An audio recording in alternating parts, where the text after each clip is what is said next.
interesting one.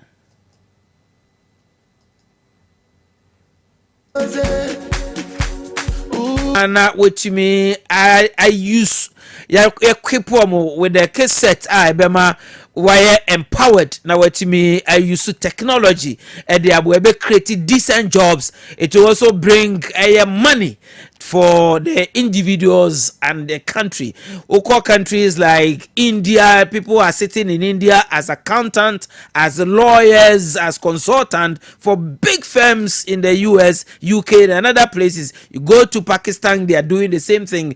They say we can do that in Ghana. Kenya is doing it. So we are going to make sure that we will also intentionally do this to change the fortunes of Ghana. Go to the NDC manifesto. It is in there. NDC says, look, we are also not going to set aside. You better make sure, say, you better create a neighboring environment. I better buana technology. You equip the youth. That create decent job. Amom. Netimia buana Ghana. And so, etimia fat nentoma pefra. Very interesting days ahead. Very, very interesting times in our political dispensation, in our political discourse. I am excited because two parties in the policies and programs are Ghana for Moonway. Mufantun senior so Moonway discuss na say why na the policies and programs ebebua na ya promote Ghana na Ghana so etimi adiye. Very, very interesting days ahead.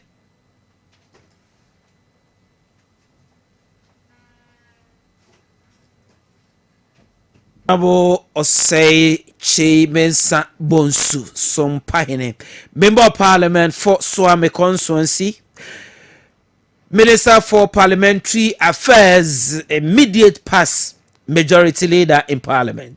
Honorable Memoajo. Nampom to say. Yamiadum, kakra. Isha Hache. Say. Jawa pam da dan we me firi munti me ni wa pam fufuru mu na me say ni wa pam da dem e busi afọ ho ye nyame adom obi a ho ye. Okay.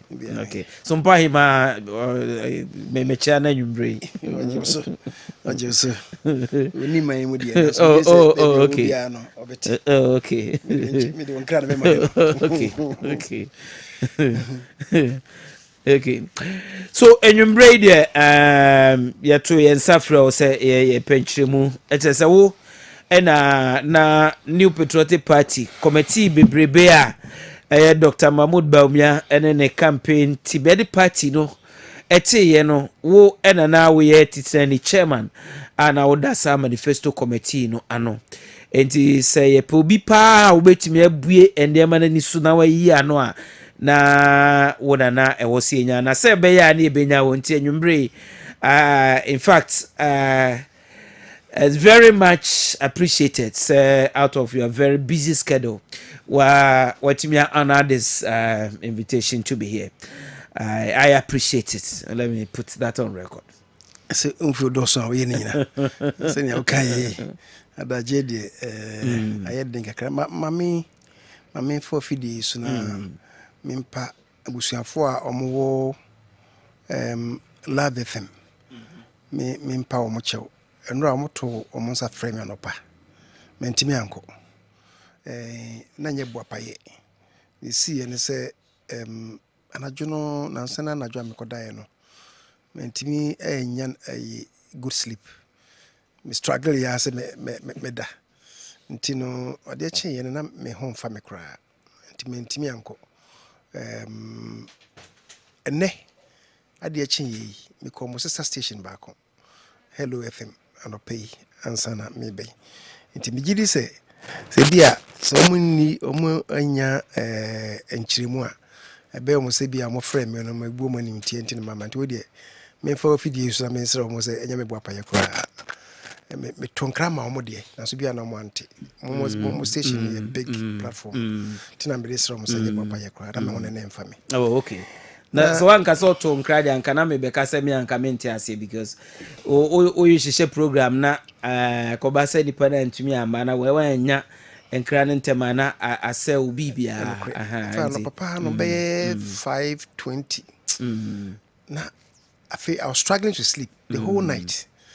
Nti me frɛ me nuanom nkoma no baako sɛ ɔmɔmɔde in fact me numpo sɛ ɔmɔmɔde no ɔmɔnka sɛ ɛnkyerɛ ɔmu di ntia mentimi ba nti me de nkra ne ma ɔmɔde okay ba sɛ ɔmɔ antia na me gyina wafidie so apa ɔmɔ kyɛw sɛ nyɛ bɔ paye. Now having said that o say wo bisa sɛ manifesto a ye no na me da no na wo bisa sɛ bia di ntina me koda no na bibi sa kusa na de no kreni say Dr. Mahmoud Bawumia na wo sɛ nka mo bisa no nanso no ne minim ni sɛ pani no sɛ de wo pani yɛsɛ yɛwo ɔhene na abusua pani ti ase nti ɔmu sɛ memfie mu no mekɔ ani mu kyɛɛ no party no nso bɛka sɛ manyi kyɛɛ no nanso ene wa vice president nti ne yɛfrɛ no his excellency nti wa manwo mu no de wani mu nti sɛ obey me wo fa me nana tena meka sɛ pani no ɔhene me bɛyɛ minority leader 2008 2009 yɛtɔ ba wie ya president Kofo firi hɔ a yɛdi nkuguo 2008 yɛba pro no ɔno na Nana Dan Kwakufoado ɛna party no yɛtwe ntonto no yɛsii no so sɛ ɔnyɛ ekuo no flag bearer ɔpa Dr. Mahmoud Bawumia sɛ ɔnyɛ n'abɛdi akyire yɛkɔ aprɔbɔ ewieyɛ ɛkɔto aba na meka sɛ ɛnsii ama yɛn na no mu no 2009 ɛna party no hyiaeɛ me nuanom wɔ mmara sɛ bɛdwa emu no nyinaa nso agitum sɛ memɛyɛ minority leader mebɛyɛ minority leader no sɛ yɛdi nkɔmmɔ titiri wɔ mmara sɛ bɛdwa fie sɛ yɛ budget sɛ yɛ message on the state of the nation na president Mills de bɛba anaasɛ finance minister at the time Dr. Dufour de bɛba akyerɛ yi sɛ tɛpɛ de bɛba John Mahama nso bɛyɛ mampani so ɔmo nyinaa de bɛba ne yɛdi mu mpɛnsɛmpɛnsɛ mu yɛdi mu abobo a ɔhene sɛ ne wonim no no mmara sɛ bɛgya fie hɔ no yɛyɛ saa deɛ no a yɛma nkumafoɔ no kasakasa afei committee foɔ no nso kasakasa yɛkasa mafoɔ opposition spokespersons anaasɛ minority spokespersons no kasa nso ɔmo nso kyerɛ ɔmo adwene a yɛwie biribiara sɛ yɛ budget sɛ yɛ message on the state of the nation na yɛbɛka ho asɛm a yɛwie a minority leader no na wɔno wɔka deɛ minority foɔ no aka no nyinaa bom na wɔde ma response to the budget anaasɛ message on the state of the nation nti sɛ yɛyɛ biribi saa na sɛ finance nsɛm wɔ mu a ɛyɛ economics nsɛm wɔ mu a sɛbi baabi a ɔno no nimdeɛ ɛwɔ mu sɛ politically no yɛ much more experienced than he himself was at the time nanso in terms of the profession baabi a no akɔduro akɔyɛ lecturer in economics aba Bank of Ghana abɛyɛ arise abɛyɛ deputy governor of the Bank of Ghana na afei ɛfiri hɔ koraa African Development Bank so bɛfaa no sɛ consultant de ne kɔ amaama so nkɔboa wɔn sika sɛ mhyehyɛ mu die sɛ metwerɛ biribi na mebɛka ɛwɔ minority ne din mu a na enipa mmiɛnsa na ɛyɛ finance nsɛm nipa mmiɛnsa na metwerɛ wie a mede kyerɛ wɔn sɛ na mpɛsɛ mekɔka na mo nso monhwɛ monkyerɛ mo adwene wɔ ho nipa no yɛne odi kan ɛyɛ Dr. Akuto Osei ɔna na ɔyɛ minority spokesperson on finance Professor Jambafo na ɔno ɔyɛ yɛ spokesperson on trade ti na mede ma no yɛwie a na mede ama na mede Dr. Mahmoud Bawumia na mede baako mede copy akɔma no sɛ ɔno nso so ɔna adwenkyerɛ nti right from 2009 ɛna mene na di nkita ho a yɛfiri hɔ no yɛba mmarahyɛ yɛba majority aban no MPP party ɛba aban mu no ono obeye vice president under Nana Addo Dankwa Akufo-Addo one net cabinet nti bibia ye kasa no otie wadwen kyerɛ a bɛsɛ tie na adwen kyerɛ na megyiri sɛ ohun sɛ ebia mpre bebree no ebia mene na adwen kyerɛ no broni kasa mu me kasa they found congruence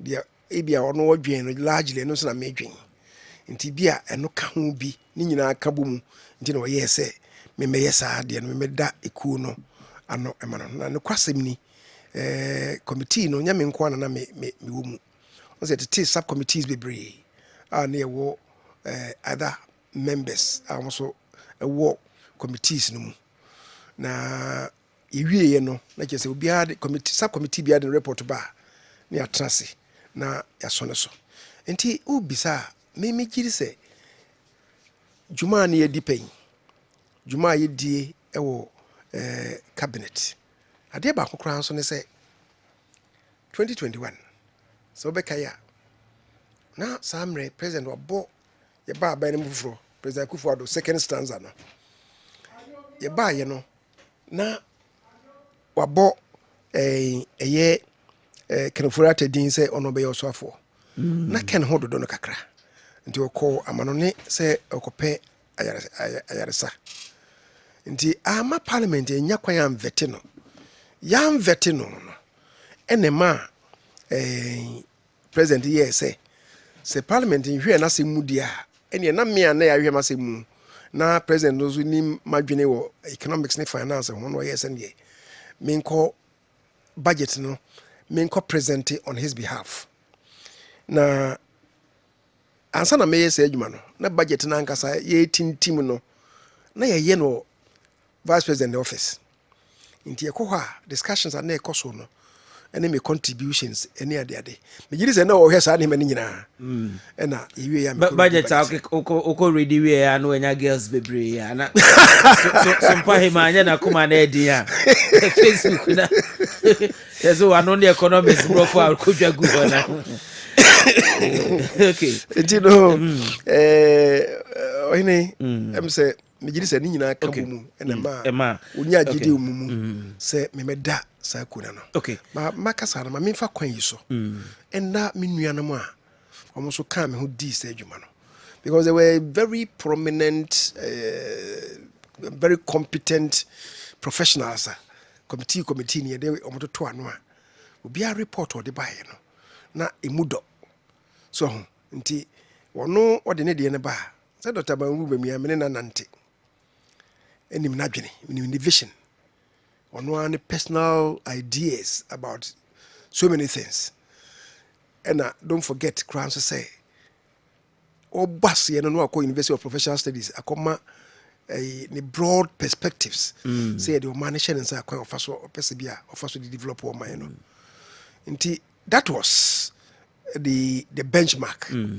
nti obi de ne ba de ato ho ne ahwe de be ka ho de be yi free mu nti se na meka ma memfa akonye so enda sankrofo na se o nyina so bi ayere no ye adwuma pa okay obi ayere no ye adwuma eno na ma yehunu nia yehunu ye no Bedasi Honorable Osei Mensa Bonsu Sumpa Hene Member of Parliament for Swami Constituency Minister for Parliamentary Affairs, Immediate Past Majority Leader and Chairman of the Manifesto Committee of the New Patriotic Party. And then Yumbre Yeneno Chuchenkomo. Now, Yambra Manifesto na Enkasasu na Yemese Ghana for the Manifesto no the omo person mu hu say ena ye den no say ena kwan ben na e fa so a ebeboa ama na edi kan Ghana ni a o tinsem a ewo mu no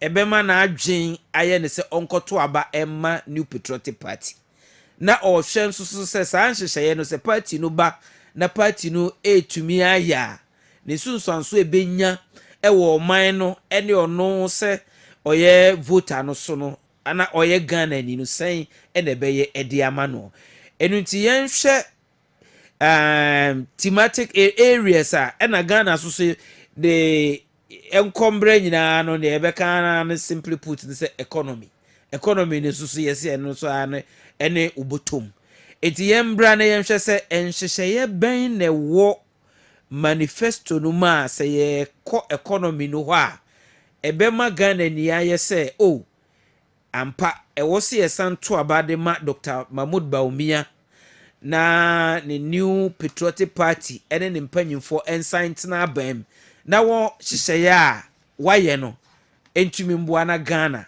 entumi endiye enti yenhwe economy ne den ena ewom se mose mobeye ede ama eye Ghana Ohene me dase mama me enhyase emfiri se o kase manifesto no kra de na beye ama yen na o kase ye kan no se Ghana for de hwe animu se economy no ede na beye ama emu adwo ama yasetena mu edi ya maye oman no ampuntu bebem na mpuntu ni bia ka ankorankora ewo mu so ya brabo sa pepepe mami chase say Dr. Mahmoud Baumia no o ye vice president ma Ohene se wotie na no asem nso a ono no wafa fenamu wafa brabo mu ayi amu o na be wie bebi a nyame ede na be wi wotie ni kasemu a na o ka se o hyase ye nyina ni papa Alhaji Mumuni Baumia se Kwame Nkrumah ebre obeye minister Kwame Nkrumah Dr. Nkrumah na mamuo mu samra no na mamuo ni be kwa wiye imu ne wo Mahmoud Baumia na wono o nyini no a na Nkrumah ban yetuguye minister na National Liberation Council baye free for ne kutoka nom ne ankra nom baye eno achi ekoto aba ma buzia ewone from 1966 ekopim se buzia nom ebaye 1969 buzia ebebu aban kopim 1972 ofiri so na ofiri aban mu enti no kre o se ekodu baabi no na bremu ayeden emu ye dia se wo ko sukuu kura no na afei no sabe o so ko gya dopa eno de hwe no o se anya se okoye kuani se okoje asase no okodoye ye kuani no okogya dopa eko by day eno de hwe no school ode na mu a edi wie secondary school eko university onya kwan kwa abrochire ko se ko so na edin ko ye adwuma wo factory okoye okohuru nkukum okotwi taxi ni nyina se obinya kakra ato no ho ade ahwe no e wo suku nyame adom owie ye no na che se max onya ye no ekwa animu nti osa to aso ekoye ni PhD ewie ye de be kira ade e university ekoye lecturer ansa no ba Ghana ebe special assistant to the governor Dr. Polakwa chiri no ekwan beda ho a okoye deputy governor of the Bank of Ghana ahono wa na Danko Akufo-Addo ehunu 2008 o friend say o mebo na chidom yekwa abato anya yie no na che say ehono akopem akosakwem nyame boa no African Development Bank for efre no ena ono ema no adwuma omma na adwuma ema omde ne call amano ne ekoboa aman bia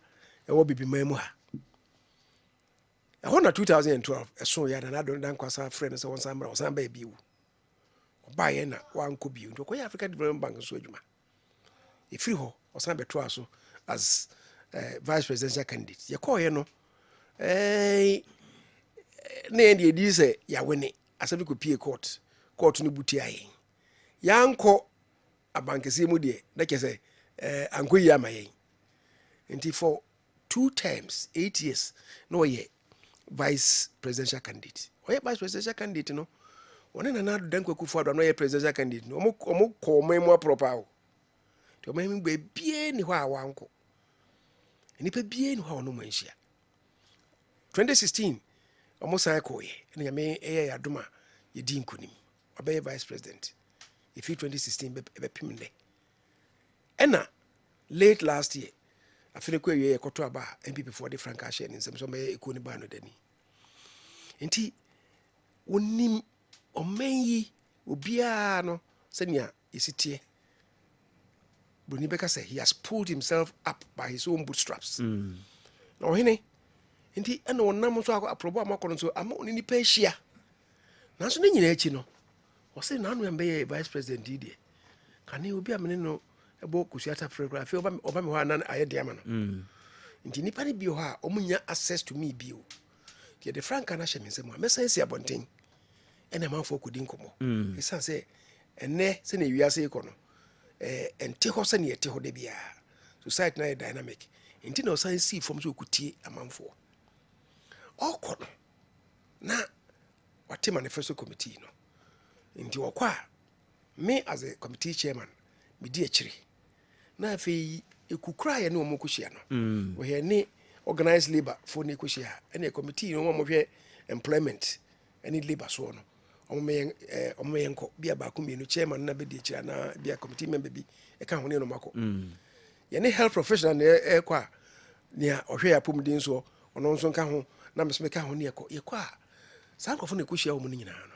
ono de nani so ade hunu ma wo mu sa media sei na madwene ye me nanso mesme tie mo ade na mo de beka ho na sa 10 ye be na mbo yi wo asema maka akire mu na I improve no sa na ebe ya ye de franka no ye de o ma no hye mensa bitima kekere o ma no ama awie nyina yi ndo hene ohyia edwomfo ohyia carpenterfo ohyia bridgerfo ohyia masonfo ohyia mechanics ohyia spare parts dealers ohyia businessmen ohyia employers amamo madwuma ohyia industrialists ohyia businessmen ohyia lawyers professionals engineers architects planners pharmacists doctors ohyia nurses ohyia obia nso de no oka yetie omo so de bia ada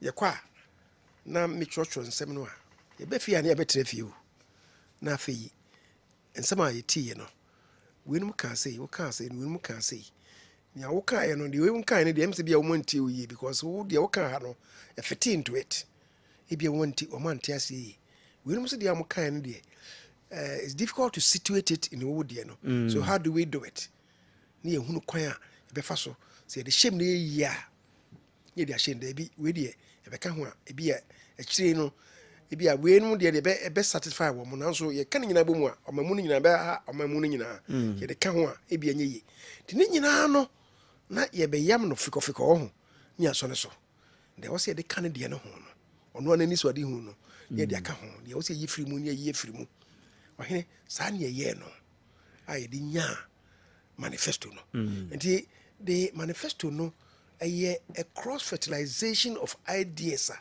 ye de aka ono ane de eno ho the refers to ono ane de no say the broad contours of the vision to develop Ghana ye de nyina to nchen a don't forget so ogina MPP amanyoku na taban so MPP na nkasa enso ye philosophy so what you say the na wo ye no also who say is in sync with any MPP any so ade hunu no your philosophy ideology no ekopana ohne you know unim say ye ka the broad development agenda so of this country the republic called Ghana your constitution no the 1992 constitution no sets out the broad overall development agenda for us in the directive principles of state policy so political objectives, educational objectives, economic objectives, cultural objectives, social objectives, even international objectives, cultural objectives.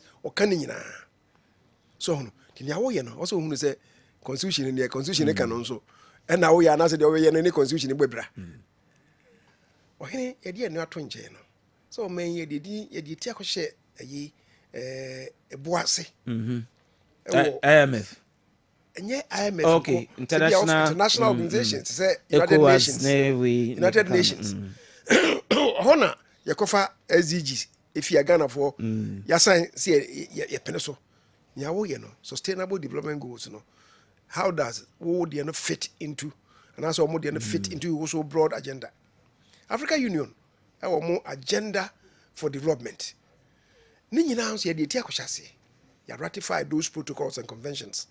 It is the way and also we say ni nyina ene no etom pepepe. Na enenti eno na ebe benya ye manifesto eno. Ohene na obisa say the manifesto no dey na gada for here. The crack. The crack ne say Dr. Mahmoud Bawumia say ye to aba ema aban say o me solve problems. So, you know what say to lead is to solve. You talk about man say be solve problems I want man. You nim say o man your problems kakra, you face challenges kakra. It aba ye to ama wono. E kwan ben na wo be fa so. Wa hye o man a kyekere o man no say na e be ya. O man ni mpuntu a ye pe no. The broad development agenda, the economic development agenda. Ye benya. Na ye develop o man no mpuntu o man nya ne mpuntuo. Ama mpuntuo na eba o man ni mu no. Ebi enso affect yenia yesika sem. So what you say? Tino o sha say economy no ebi edru no. Ahokyere bae no. Say ye free mu. Ye fi sa ahokyere no. Ade na ebe ye na anamo yesisi ni etima hye mu kena. Se na ebe ya mpuntuo beba o man mu. Tino o ka say na Akufo Addo abebi ewo say ohene say wo fa say ye ba ye obeso John Mahama na mamuo no mu 2017 say na economy no sitie na ene mitie Mampeni John Mahama was say economy no jama ye na economy no was booming. I'm say hey papa yi nto gire say Ghana for erefi the oja ye ana So what my statistics no. Mama statistics no. Statistics dey na kire. Statistics o ma ohene o man bia nkan ko susu de yedi susu e dey. The first one is GDP growth rate. And this GDP growth rate no connect say. The average GDP growth rate out the jai no na 3.2%. 3.2% between 2013 and 2016. Akufo Addo buy be so mu. The first 3 years and what they call my average of 7% too. Until COVID ever 2020. And they will see uja or man my ye. Dumso uja ye. Why ye be back on the maminka the question will be something. Cause the average Ghanaian no. Because again for you review and answer said or no can as them say you were short memories and do feel be a refi. Kwam ohene ye ba ye or say ye ba baby a yedru no. So ne be ye ho be hin ha ye no. Di kan ye say growth ya somu no. Baby ye pejaba ene. This year first quarter kra ye hwe no na mayen about 4.7% growth rate. Abra na ye need that so say I think we need to grow economy by 2.5. First quarter need to 4.7. And tia minya and say second quarter that is up to June. We assessment and also ye above 4%. What it means is that nyame adoma afini kwa wie no average a minimum of 4% ibit when we thought say ibenya 2.5. What you say? Well, the last year or coin they 3.4, which was even better than the average 3.2 now the my. Don't forget in 2015 he grew the economy at 2.2%. And the John is saying, and I'm just saying, say and no ewo, and you say any ma planting for food and jobs, one district, one factory, one village, one dam. A day empuntu eba man no. Infrastructure development akwanya ye agenda 111 and then the ade nyina o se obehye kena. Na afei o mai ade a yesu ho pa nso so eni adwuma. don't say or can say priorities are in here no or say both solutions for creating job and businesses. For creating jobs and businesses. And the Juma and they say Obama Ghana for near Juma ye. Nafi Womonswa a Juman so anka say a dear bo manum. One ankre a private enterprise a carbon to create jobs. As for a quite befaswa a creative jobs in there. What can be brave? Or say especially economy no. A quite be mu emwajo. Ohene ade ba ko haye. Eye ye currency say enyina. But first of all, nipa bia wo sorry so pe aduane adi. E kwa be so ne benya aduane, e benya aduane. Aduane ane bo nso so wo fam. Aduane ane bo wo fam because the CA planning for food and jobs at Daroma. Ye aduane wo man mu. Nanso ne boarding. En na nka me be kan. Ne boarding because of currency fluctuations no. And by day for omonye say ne no mo 4 years ago. Labor ekosoro. Do we are and also ekosoro. Car a board petrol board in never be a gina to na beka ho and a ma and a makosoro. So and inti or say send city no. I was say a ma one aduane eba. What it means is that start planning for food and jobs and I say she mukana. Because the CA or he knows what to say it's him a com yaba. Because aduane amudua ni nyina asai. Do no asai. Ye ti anye yie ade na asɛ na ye dwene ho sɛ e kwan bɛ so na even farmers ni betima kushi om kakra no ɛne sesei Burkina Faso so akɔbia om bagreda I no so just say the next be 4 or 5 days we animu ɛsan bɛ ka akyiri so hono nti che sɛ enuro no a modua bayira modua beans bayre bibia bo dendende bro ebesai nti ebema ahokyera ba ho and you say sanya planning for food and jobs na e de ema e bi de kogu warehouses any buffer stocks mu a ohene minim ne nkai si o man mu nti na make say saa ne ma no abeboye nanso ebo no kosoro ade ne bitima ye na afi emu adwen.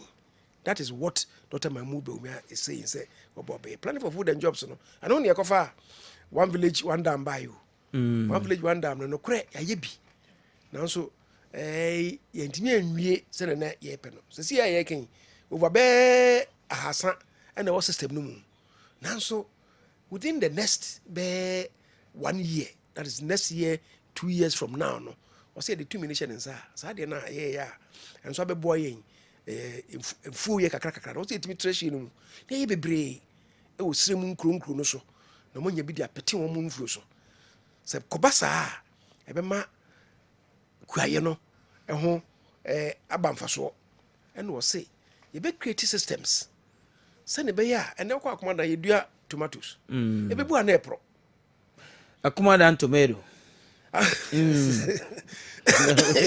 my friend Dr. Kofi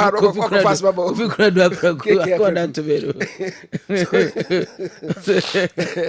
we there akami won waka akomanda tomato in your back one on so tepa and also if America ne buy na o the tepa kro bi ho ye fre ho twabidi na ma focus o na ye to aba no na ye si kro bi ho oh I know twabiri twabiri America for that sebeba ndi ohine sa ne ma no na se obehye kena se ne be ya ye mfudie ne betime nyina ye ka one this is one factory. The concept na ye say enuan na ye benya o man no mu no se na be ya ense ne bia kogu warehouses ye bia kogu akọ buffer stocks ye bia ye keep obi e wo silos mu na afei o say ye be hia ne millions ye te e de kọ factories ye kọ process ye ne sa aduan no empro na ke say a guarantee farmers no ebo sania cocoa ansana afini beso ne nim se cocoa e beto ne sei omukura cocoa ne bone mafo mu rather no say ya ntumu a ejina ba bi ejina na we nso de odne nibu se obenya sei aduane ba na ebo no so ate na ne ho kyerɛ no afei next year no sɛ bi sɛ na ɔkɔbɔ ya abɛyɛ na yɛ ne ka nti asɛ ekuafo no mu gyina baabi a mu gyina nti no ɔka sɛ ɔde san hyehyɛ ne ba ama asɛ yɛbɛtumi abɛ guarantee prices ama wɔ mu ama sɛdeɛ meka yɛ ne kɔba saa kua no ɛbɛyɛ akɔ no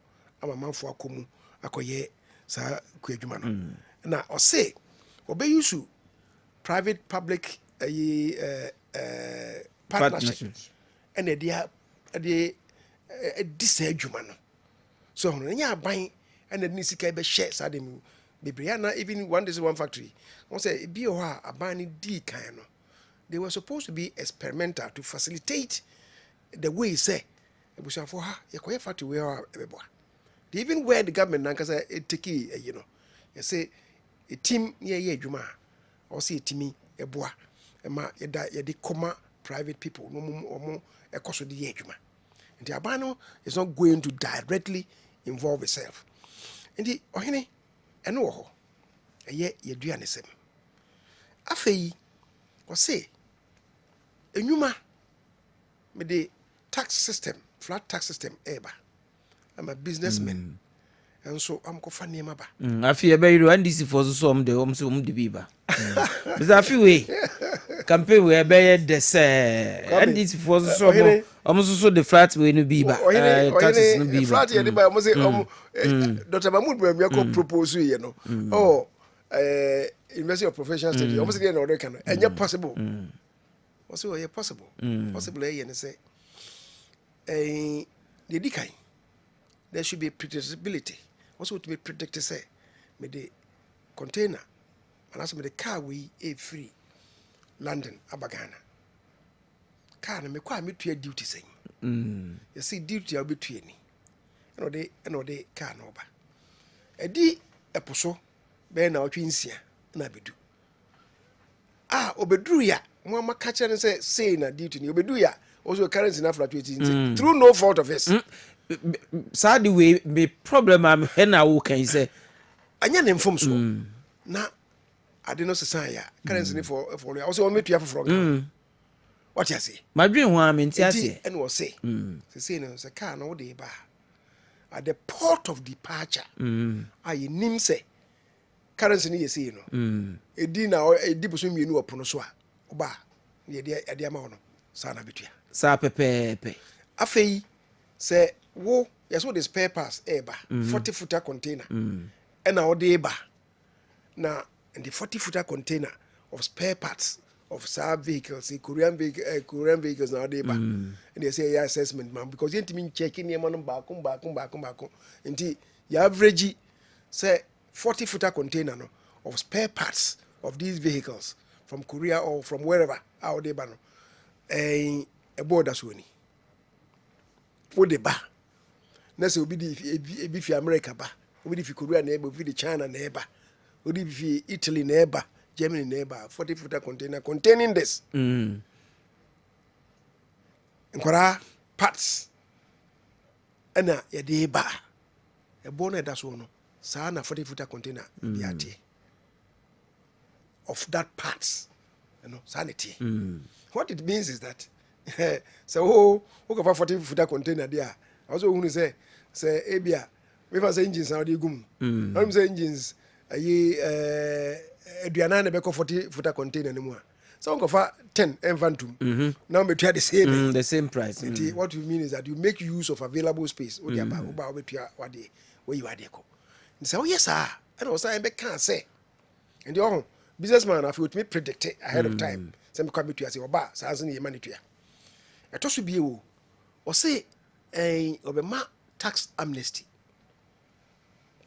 na ode be ma no wo o say otua sa taxi 3 years ago when tua no penalty da ho 2 years ago when tua o penalty da ho last year when tua penalty da ho e be hwere na ya compound interest no afei o be hwere na ya betoto shop mo say masa won tua dia ya to adwum wa me tua say ya eno ano no na the shop na chom na the shop na chom o be hwere na o de ni bre na adwane o fi o mo no ntimi ntua mpo yes say o be ma tax amnesty and you know begin from clean slate na o say saa customs for ne abɛyɛ sɛ yɛ mount rate no say na wo sɛ otua afe abetua wade. You don't even need to go to customs for no wafili bibia online wakotua osika gye sɛ yɛbɛyɛ audit ne ehu sɛ ade no you are under declaring sɛ kɔba saa deɛ so no so betua penalty sɛ yɛbɛyɛ audit ne sɛ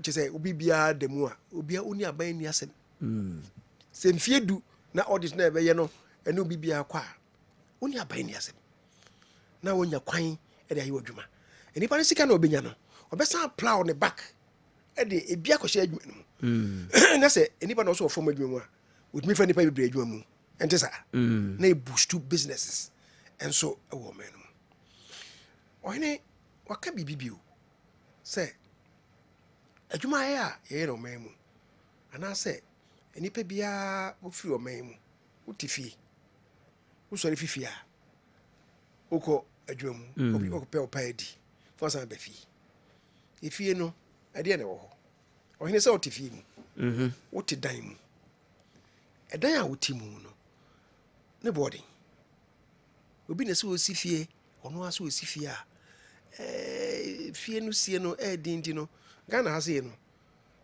research akyerɛ sɛ so obi hyɛ ase sɛ ɔsi fie a averagely it takes the person 15 years efie dunum ɛna otuma wie dan no so bɛbo na ebi abubu na wasen abɛto aso na yɛtwitwa o cable kyɛ sɛ obi a osi dan ya trem no it takes 15 years owie no ɔkɔ no retirement age ɔkɔtena mu kora mpo a afei de obɛdie kora na ayɛ den ɛna ɔse saa na ɛteɛ deɛ a ɛdan ɛsie no ɔse yɛpɛ kwan a yɛbɛtumi provide affordable houses ɔhene Kumasi obi a ɔnam kegetia wobɛhu no ɔyɔnko bi a wobɛhu no na sɛbe wɔnam kwan soɔ na sɛbe o fifiri mu ma soɔ no ɔpepa Jack adɛn ya mewayɛ hɔto mepɛ dan obi a ɔso ɔpɛ dan ɛdeɛ dan na ɔpɛ ɔpɛ rental accommodation ɔpɛ dan ɔbɛhan ɛnyɛ dan ɔbɛtɔ so ɔne sika ɔde kɔtɔ fie. Unfortunately, ɛdan yi si Ghana ha sei no we are not developing rental accommodation.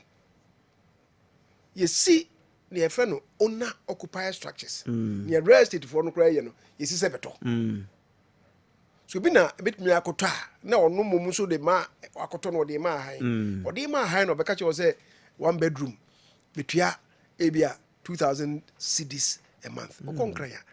Wonya da ne bo fro se bia 1 bedroom maybe a yama toilet bath self-contained no ɔhene wotia yi ya onye bi for cry 1,000 cedis wonya bi and na location na ɛwɔ no sɛ no so to age so di krom be 3 days ansa no akɔ sa madam fubi ne yire free mu na ne ba ɔpɛ nursing ɛna ebo modern ye ya ma wonya a hospital facility or a nurse a koye a friend the other time na osu say nyame adom ya fa no me yo betra one ne yonko bi na akotena na ne yonko no ba na okasa na o se ne TV kura o mani mie ahon sensen bebre nti betimi aboa no ama wotimi aso no o se onyi sika kranka betimi aboa no na wotimi akɔ na me se dan ye say 1,800 a month. Na katua ye saying, I'm saying tua was saying. Katua no, just say about 3,000. I say. Na so ko 1,800. Na aka 3,000, aka 1,200. Listen to your service charges. Say na be fa car. Akɔ adwumre say na obi di. Ahwe ya. Akɔra obi school akɔ. Ahwe na okodi afi okobu braboni. Ndi ho we should concentrate on rental accommodation. Affordable, affordable houses. For you be na akoye enye affordable no definition na akoye bibio hobby. Ordinary person no, even ordinary public servant.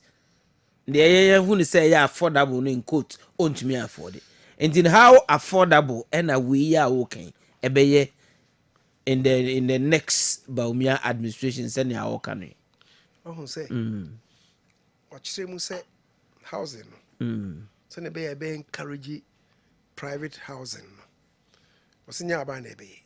Ne mum no aban no bɛkɔ akɔpɛ asase no wɔde ama private developers no yɛdi kan asase ɛho wɔde wɔ nkran de aban no akɔ secure asase no ɛna wɔde ma wɔ yɛtɔ so mmienu yɛ create a financing scheme ɛde ama wo sɛnea wokɔgye besia free bank na wɔde akɔyɛ saa adwuma no a bank nsihu no ɛwɔ ho no wokɔ wɔde kɔsi dan a ɛno yɛ long term investment nti no ɛnyɛ sɛ obi a yɛde ma no sɛ commercial so nti there will be saa differentiation no na yɛ create special institutions a ɔmbɛyɛ saa deɛ no na interest no aba fam ama ɔmo kɔ into that so that's the second thing.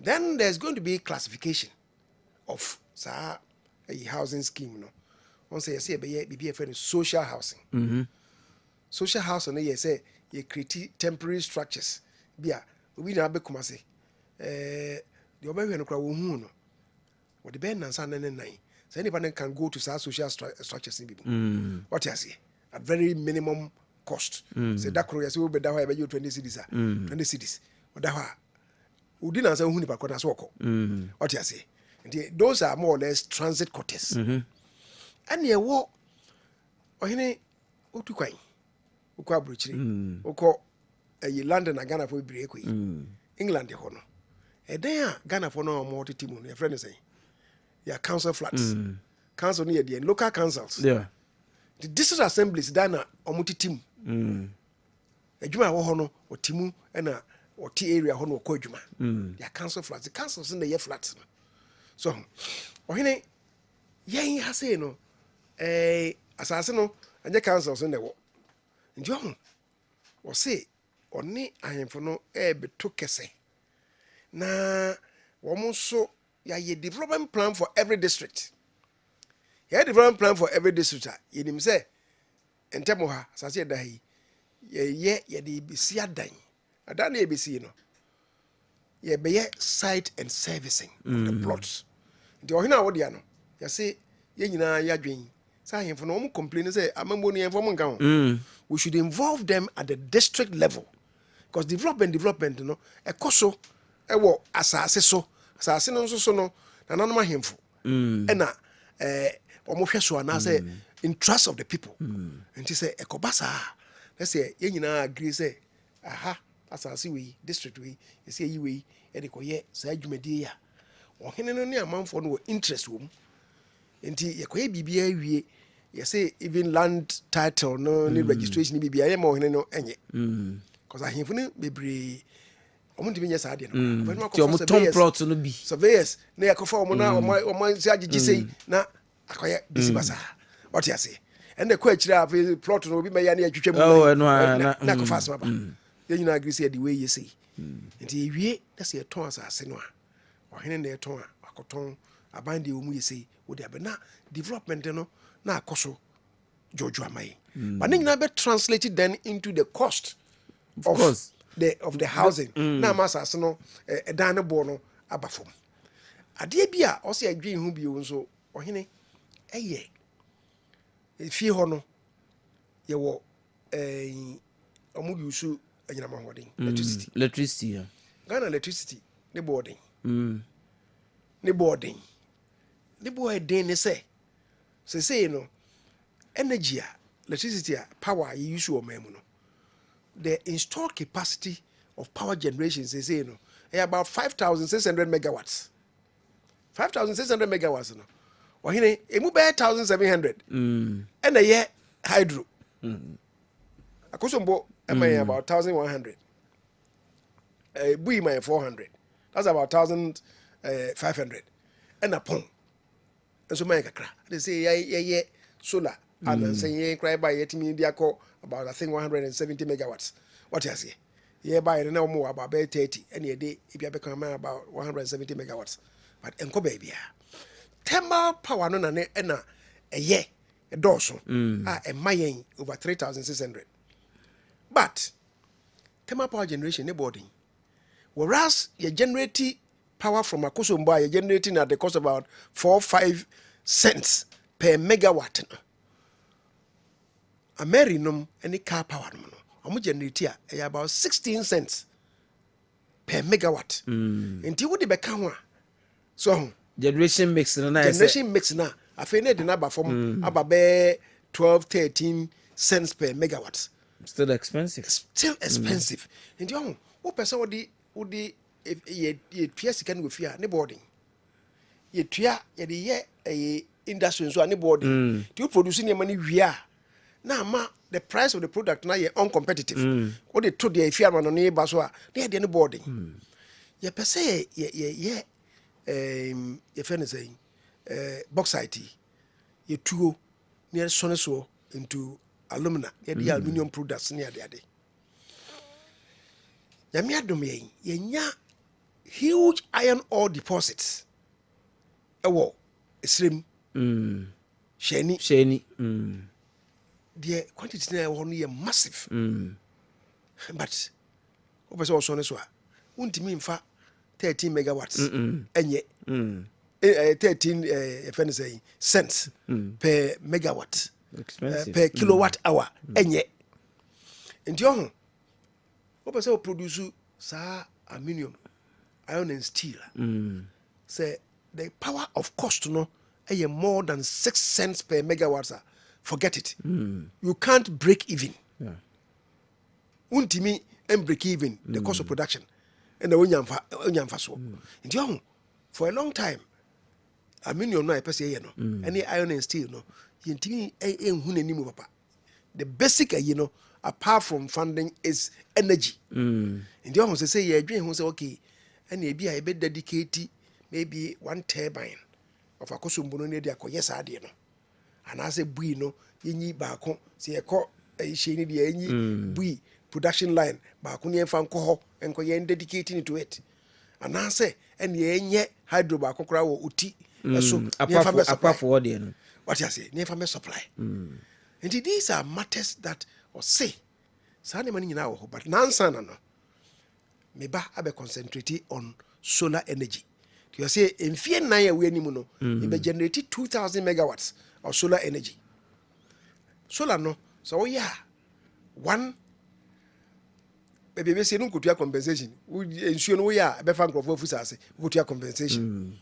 Say bui no say you accredited dam ho and one say bui authority wo solar no omo di ACC lake no so wo di sea lake no so afi kutua compensation me obi a sana omo pese omo tremu na volta lake no so ye bia be sisi so sa ne chese compensation sem bia nsan ni ho ne generate power no 2000 no dey be can national grid no okay eno ba mu a afi be ma the cost of electricity no up down by more than half no nya bi the feed industry what you say enti na ma cost of living na ye ka no se be ba fom no ohene etimi aba fom wo fifie na wo kọ ayi a ufaka car no say petrol de digum petrol no so boy dey what you say o say ya the electric vehicles ba so and they me te say na president Mahama ka so electric vehicles no ye pese yi animanimu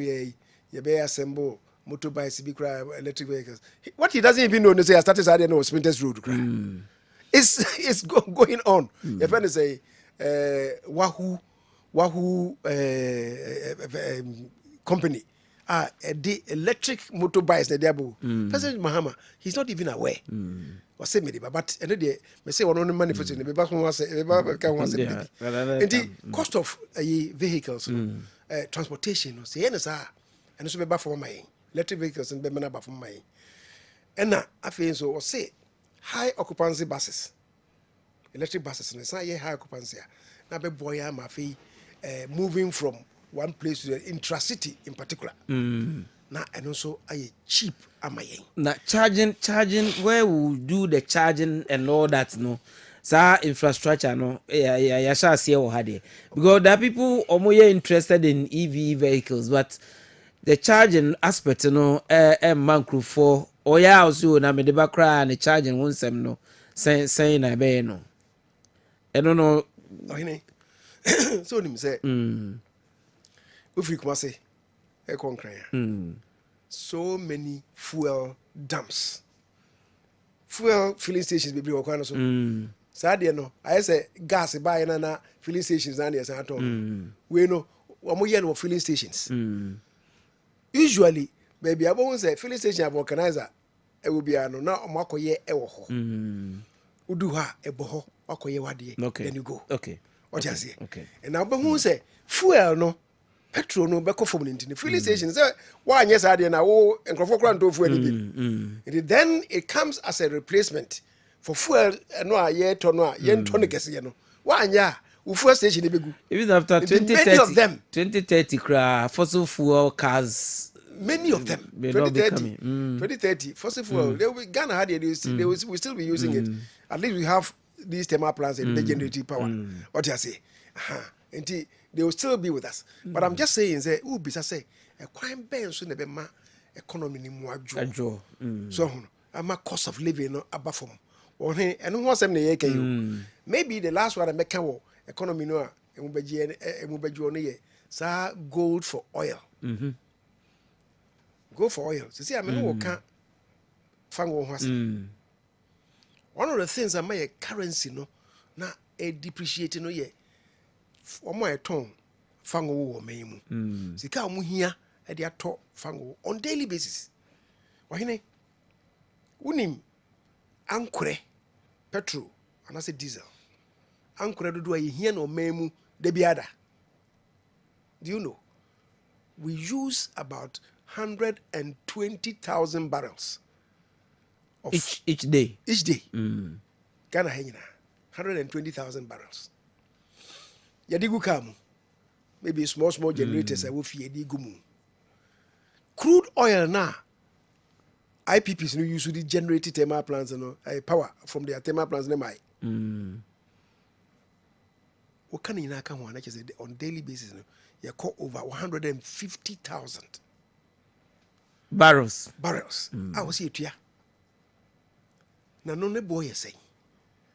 Barrel biano ewo emu gallons say. Ohene wuni say barrel biano ewo about 50 gallons. Na o ton gallon no say na o dey multiply 150,000 no. Na o hwe ni dollar. Ni house here to ya na be say de biada. Na ehia sika ehia de akoto ayi fango no. And about me, I said, baby, say pressure now be so no. Sika na your reserves are all. Na we ya ebesa. International reserves on here ebesa. The emphasis gold for oil imra. You sika ko. You need dollar. Ona also be ton petrol ma yen. You hear? Na buy ni sika ko. Sika ko ni. Ndi ase tete ho na ye butter arrangement no. The sika ko no e bia we board aso ni. Also fango no e board aso ni. Ndi emfa ni nsesa. 120,000 barrels, 150,000 barrels. No. Say na ne botie e wo sika akọ no, ne de sika akọ na ma no. No wafa. Na o de fango na mai. Nti ama pressure on the dollar no. Eni hobi o sa. Nti na ama say ye dollar no. E ko kakrakra. Yes na say no. Baby e won enya de e ko kakrakra no bo. No, me person say senka pressure no wo dollar no say say I will tell you say senka see the about $40 to $1. When I between a break. Okay. E to should be no. Sa go for you no any mem no. Apart from sa we e dey my ye no. Ade foforo ya my ye ni say Bank of Ghana enya kwan say you say wa wo tu sika akọ bia no. You be yana famre Bank of Ghana. So one famre Bank of Ghana say Minerals Commission dia na kese wo smuggling. Wo smuggling. Ohene send ya wunnim no. Ye mra pon no, ye national constitution. Essay. Let me quote it. Article 257, right? I think. Article 257 of the Constitution. E can say o memu e form agudie bia no. E ye nyina dia. Article 257, clause 6 of the Constitution. No? Or he was saying, or say, every mineral in its natural state, in, under, or upon any land in Ghana. Say was asino eso. Anase ewo insuomu rivers, streams, like insuansua, water course throughout Ghana. The exclusive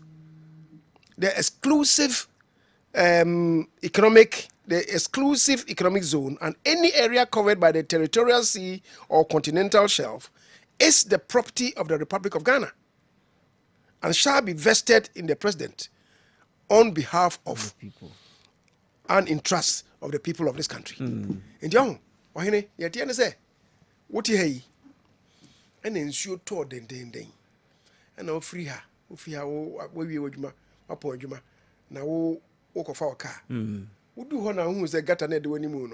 I say, Bobby them. Ensure you first will hear anything. I did this as a caco, and I'll fire cry. Yamra no senior dia. Mra no senior dia. Also what they call. Coachre. Say, metro woman. O manager pe dia be di me ho. Na fe yi hu say. O manager pe na ko do what hum kura mbo no a. O manager fe wo mu ni. A natural resource. Wo kuma se ha.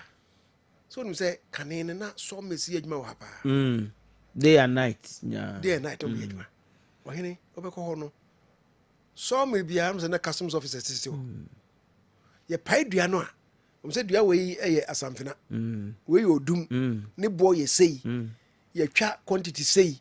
What the stamp aboso. Di ne efiri ho bia no. Ye nim quantity efiri asamfena odum hwedua mahogany ye nim ne efiri ho ne bo omane die wo muni na so me for ne tua amaban.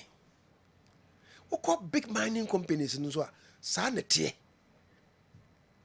na ayi galamsey for no medium scale ones and e binim declare na omo diskana for baby na copy baby no maje musika be kra age a na wa ye na arrangement we na India fo bi o ha we Chinese fo bi o ha na omo tua ne ka na omo de ko aban no nya bibia mfiri mu mi wa o se asase no so de a o hwe se aban ba be sisi asase no o se nsuo no a o hwe se aban be sisi nsuo no ono no akwa ne galam se no afa ne bibia na o de ko ama o man na nya ho kapre enti sa de no ani esen hye de ba no ti obenya no go and declare Bank of Ghana and you him say abo Bank of Ghana ama ye ba ye the reserve of if I say gold and they about 7 metric tons or so no and ne ya bo ho e bro emprenan ama Bank of Ghana say sika kwa e wo reserve no Ohene is close to 30 metric tons from Kwapeni Brazil since independence you know no about 7 nti oh wonye sika kwa no so akogu Bank of Ghana and na ebe ye usika no so achiri ba am sika na nya the stability a open to say nya sa reserves no more egu ho America o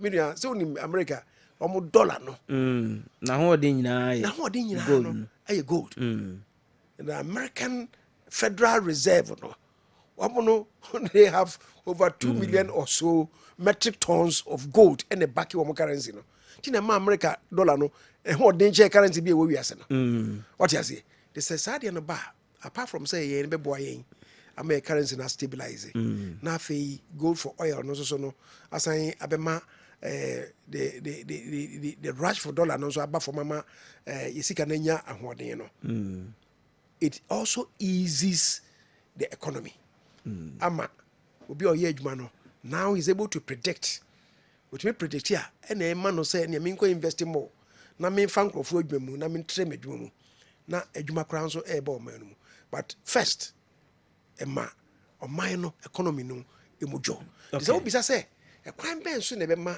economy no emu adwo a when in so many ways okay enu bi na ma cheche senior Dr. Mahmoud Bawumia no menso mesiaba honorable Oseiche Mensa Bonsu who is Minister for Parliamentary Affairs, Member of Parliament for Swami Constituency, immediate past majority leader and chairman of the New Patriotic Party Manifesto Committee, Ena Menino Etwitwe Enkomo Enyumbre, say New Patriotic Party Manifesto our launch just last week our Takrade and near my ben and a was manifesto numa ebeboa amagana and so ediye ebeboa amagana for asheso akase Say New Patriotic Party say a possible to break the 8 ebebua party no ama party no etimi break the 8 enti mene sompahene na etwetwe enkomo enwumbre ewo democracy dwumade so ewo eye Kessben sene medi kan aka no ebia na o asembisa bi want to ya na ase bibi send me a text message 0551 99933. Just send me a text or a WhatsApp message. Na yenhwe send ya eho etie. There are issues about good governance. There are issues about leveraging on technology, creating jobs and all that and other areas. Mesan Corner na mimbisa say this is not the first time a New Patriotic Party any manifesto eba abonting.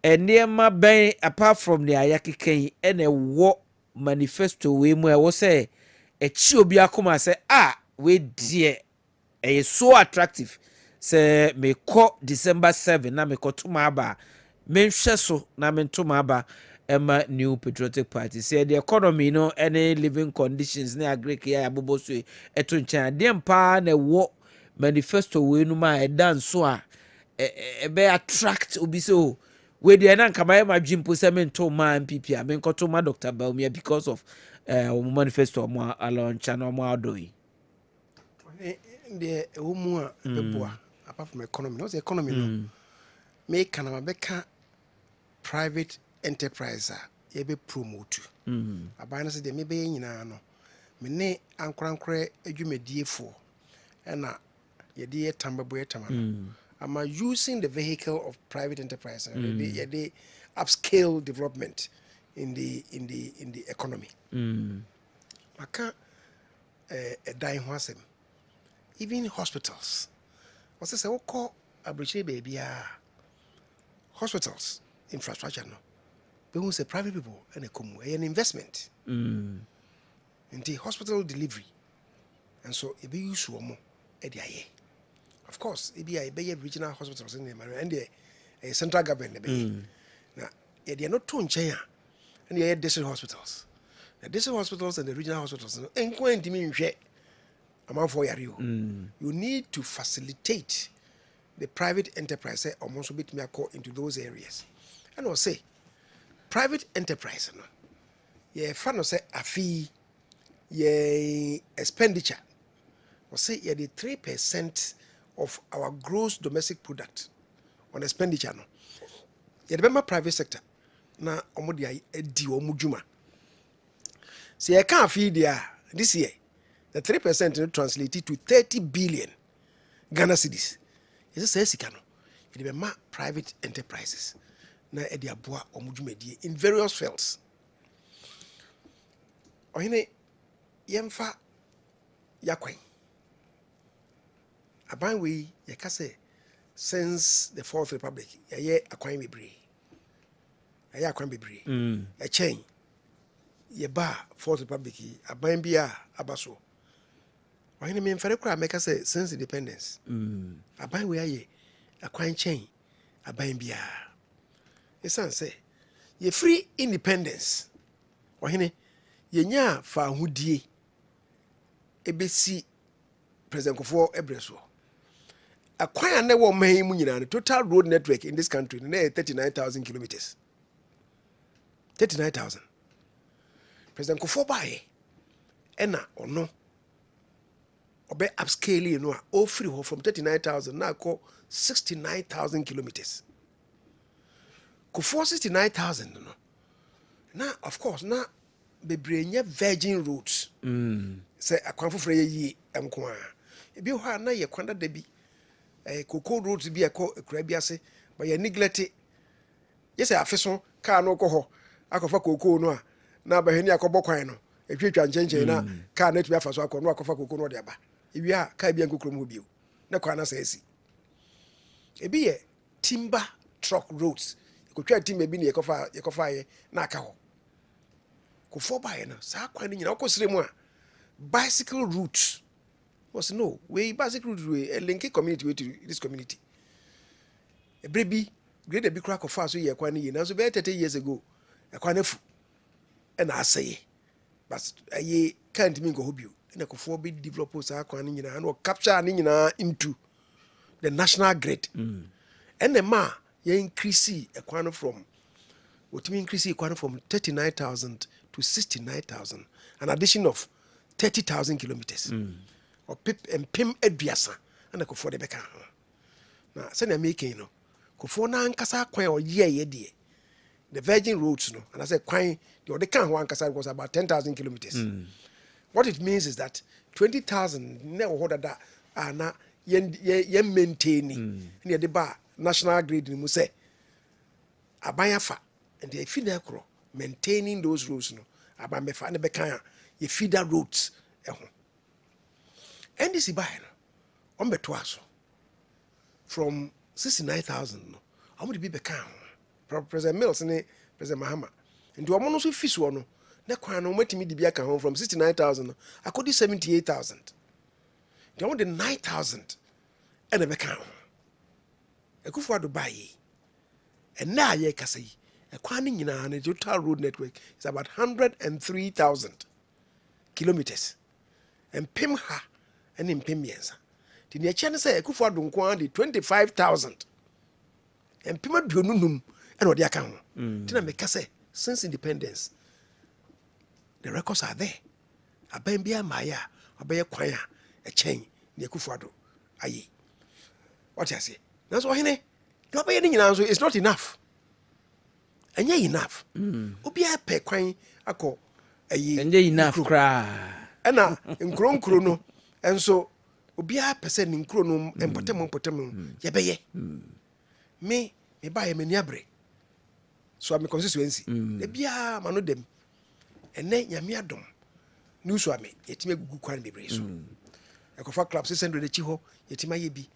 Oba, ABC Mercury now, about 1 inch of Sapetin Quanum be. And then Mercury about bare 8.7 kilometers or so. No, ye no qua, ya no asphalt, Cronum Potemon. Takwa, and so ye be say. Yamiadom. Interchange na ye be no ho akwai bi akofa takwa nti fatakwa ekosi soka gas so hono na eno ho no so entemo no kakra aka no so ye be bia ato aso because ni aye drains bi kura wo hodada ansa na saa we no ba okwa abusuakuru a e say drains amode no close to 12 kilometers okon kontwuma and also the same thing consumer roads no about 6.8 kilometers. Ni nyina beka we aye drains ni nyina awi yetimi aka ni nyina gumu a enka na chese ntem ho no abai e kwan ye de e bro bibia so fan konjuma krampo no aye bi from Oxbourne Junction akopie Breman e kofa ba bi ni efre ho bandede akosi e fere sen tanker driver e be si ahemfie no e ho nanso Breman krono antem so ye bi ye bi okọ krono ma ye bi bohia nanso yenwie obi apibia korentem nyame adom nkra ne se nanu yi nanado e de wakofa bibia ba ye frɛ no drip ye de mfidie bre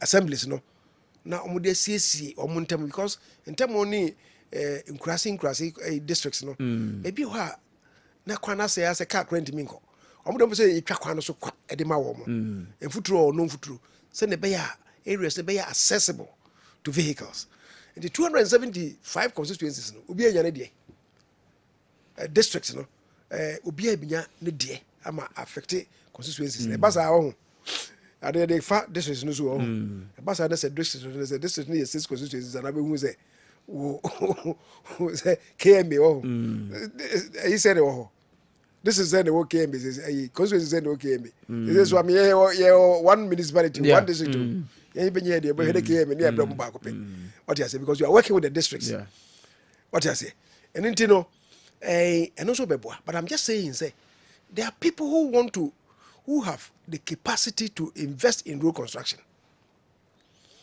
Enti abaya say on the private sector also ebeto ebebo anan na wo say Kumasi Accra ekwan I'll say opposite this session be shawonsa 100 kilometers stretch e dia shawonsa why we wie no kwan men so na benya osika ye tolu ekwan no now they are osika ya work traffic e fa kwan no so say okay we 100 kilometers na betimi di mfiensia nya osika mfiensia na benya osika sika no betimi dia recover who investi sika no a ohene bia nka obenya mfaso ndi asidi ye di 2 years eto so a and also be take care of investment interest ebe so 6 years to recover 2 years for your profit you are working in na ye di boots asisi ho boots no enye di nipa tete ho ni bia ho efi na agro electronic bia electronic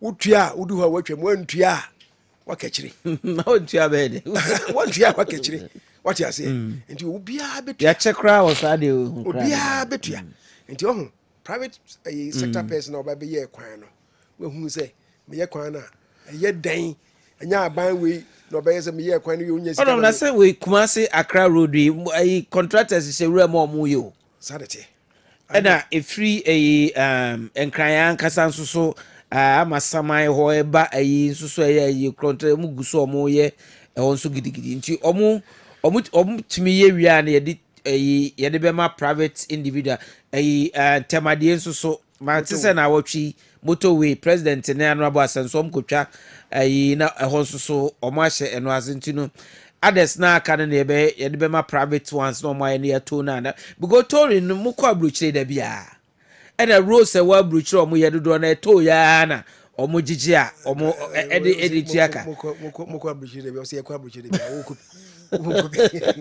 Ohene we you fi musu ko Ghana me chase buba Ghana politicians ya na masan dey politics talk akra wo say yetua na ne boadin na when na mfa invest in Mayor road now say onko 1 city na na be akotenika.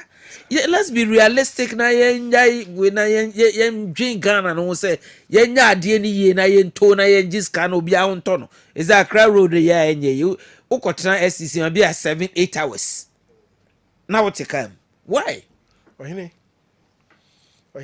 o say Crawford the year what the year politics Professor Mills buy na yeji 10 pesos wow Accra tema motorway yeji 10 pesos why and the Professor Mills be ka say sadia no yenye 1 cedi and kre hey baba no 1 cedi meant that or increasing on 900%.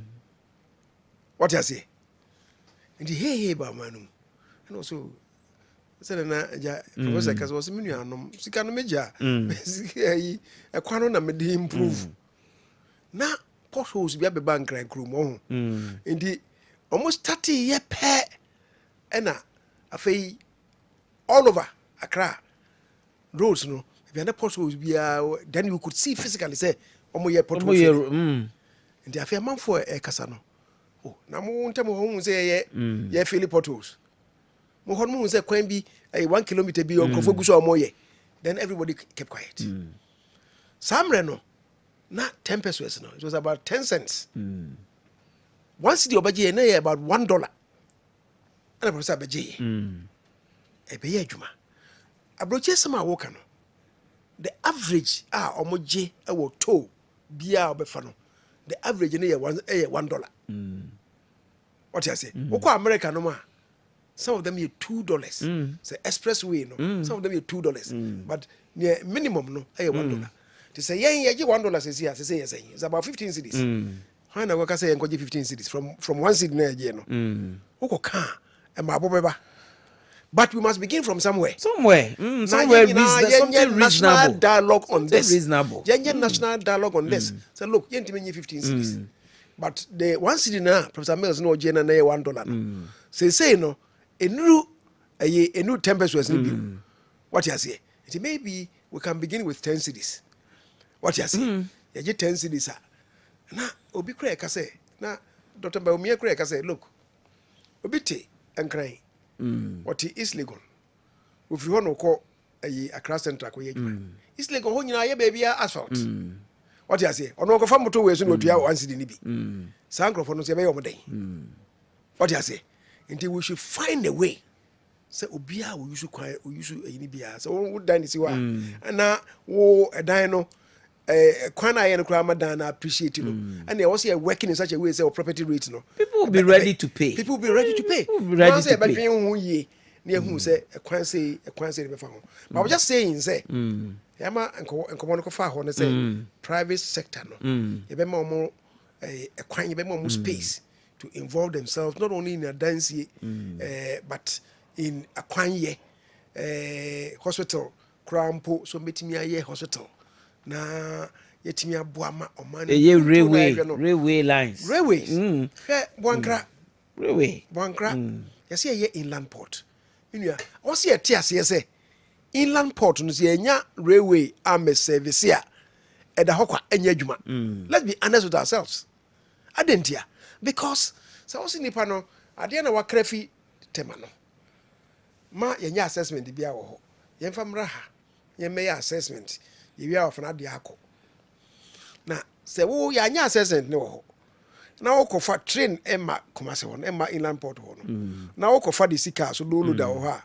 e container ni si ho ube ya afa ni ebe check yewia wo san container ayi efer say articulated truck no obeji si wo ko ye kwan si akwan no besei owia sa kofa kwan no na ebe se kwan no railway no ene ma mu oduro bulk haulage dey fa railway track so because any that there what you say and do say any say say kura mbo nyame adom ye kan iron steel ho asemi sheni steel no ohene is been assessed to say the quantity I wo ho ye wie na say ye ya o assessment they say betimi ye single rail tracker betimi akọ asase ehun ahia 14 times wow shasem so the iron ore na wo a massive me can be say god nyame opese o magana new beginning and say na me ya fe na ebe yo say so hunu sika akọ no a PS rim no nia Ibrahim say enfa concession na ye dia ma no now assessment no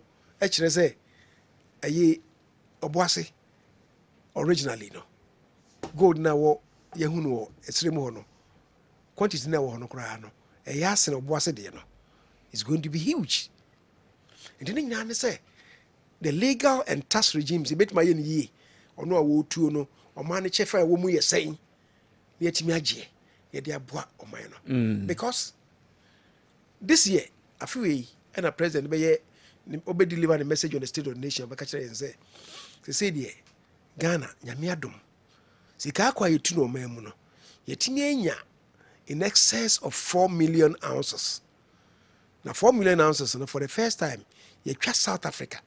Ama Ghana be the leading gold producer in Africa. Ama aye the 4th highest gold producing country in the world.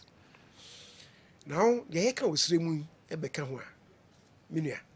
We who say we can go to 6-7 million ounces. But that is not even all. That is official. Because omo monitor your gold sales no actually yen say even the 4 million no na smuggle e dey few mahemo outside Ghana no ohene over your friend is saying over I know say close to 4 million between 3 and 4 million ounces me just ability jam gidi ni say ohene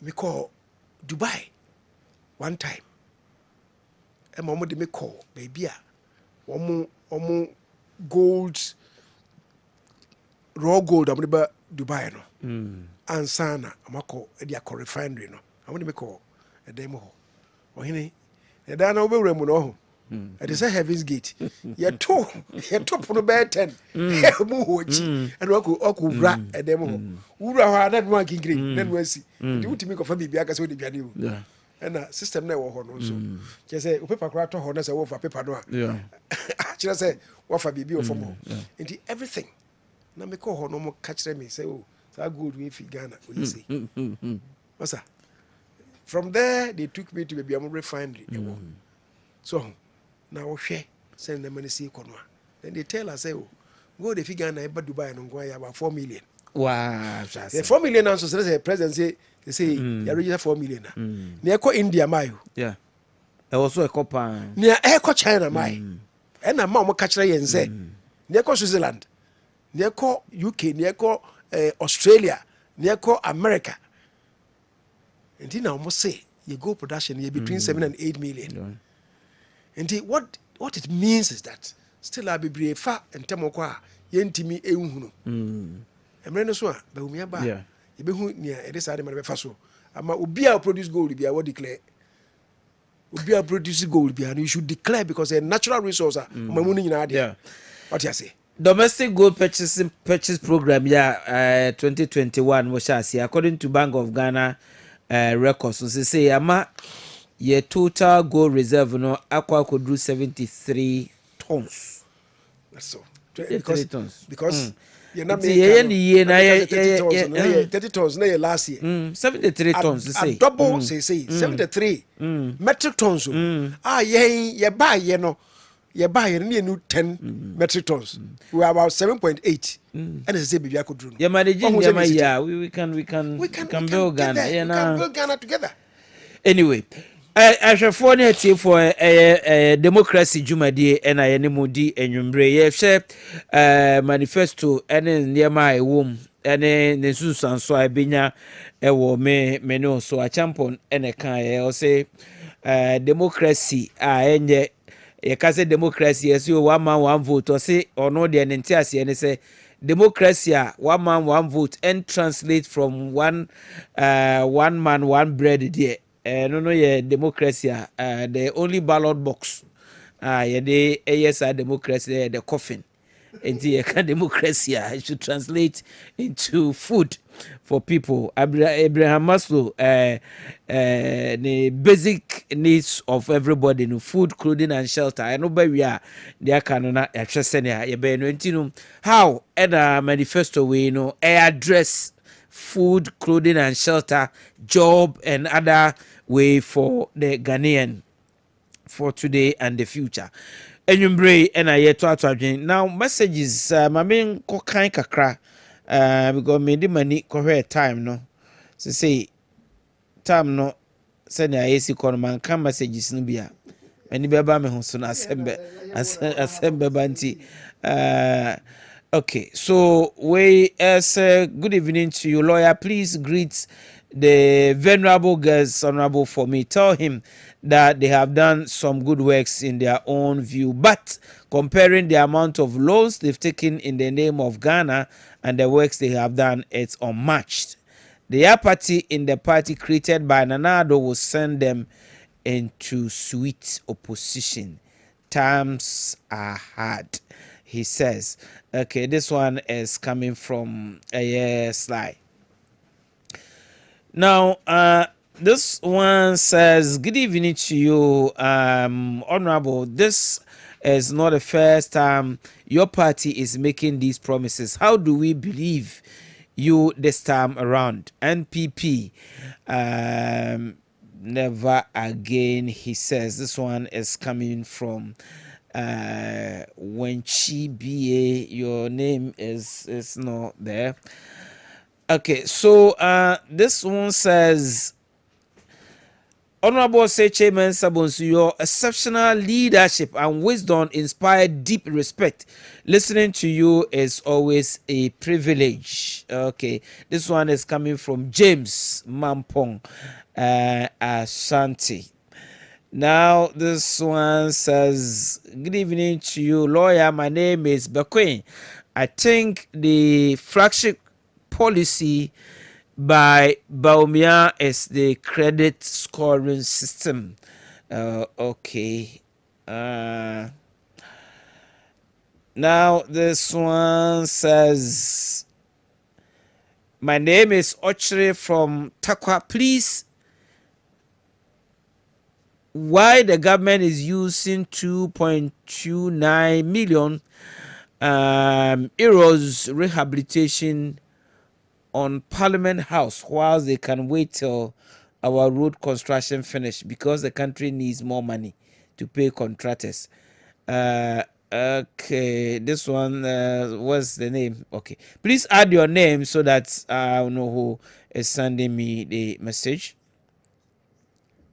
This one says, good evening to you. I'm Ibrahim from Tichiman. We Ghanaians want you people to be telling us how you can decrease the dollar, but not discussing gold for oil. Okay. Now, this one says, good evening to you, lawyer. Honorable Chairman San is a good person. He should advise Baumia to advise and insist the payment of Gold Coast customers because they are plenty to cause harm. Gold Coast okay, Indian phone. I said no, my name is free court there. I'm more finding out because some no be na and I'm caught. Good evening to you, lawyer. I'm a teacher. Please, I want to know the plans Baumia is having for me. Again, he said he will provide incentives for the Ghanaian teacher to buy his or her own car. I hope they are not going to tell us to go for loans to purchase it. Ochre, okay. OCM sensors. Well, actually, wow, koto kaba duty na almost buana. Cars to talk teacher. So good evening to you. I'm enjoying your show. God bless you. This one from coming from Nkwa Abusia Krua. This one says, I am Rashid Musa from Esikado, Ketan constituency. I want to remind thoughtful Ghanaians that first and second, okay.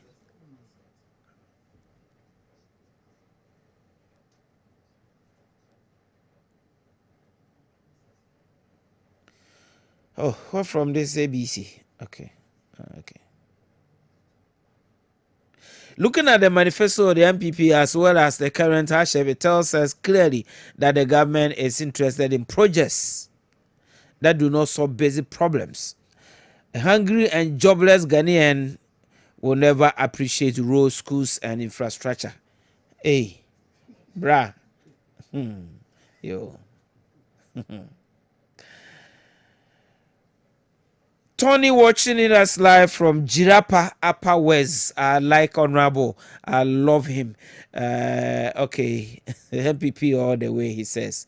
Okay, thank you for your message. This one says, good evening to you, lawyer. Is Jamal from Tamale. Please, the Honorable former majority leader should clarify the dollar issue. It's not their gold reserve, but rather what we call petrodollar. This phenomenon was set up by this conspiracy theory.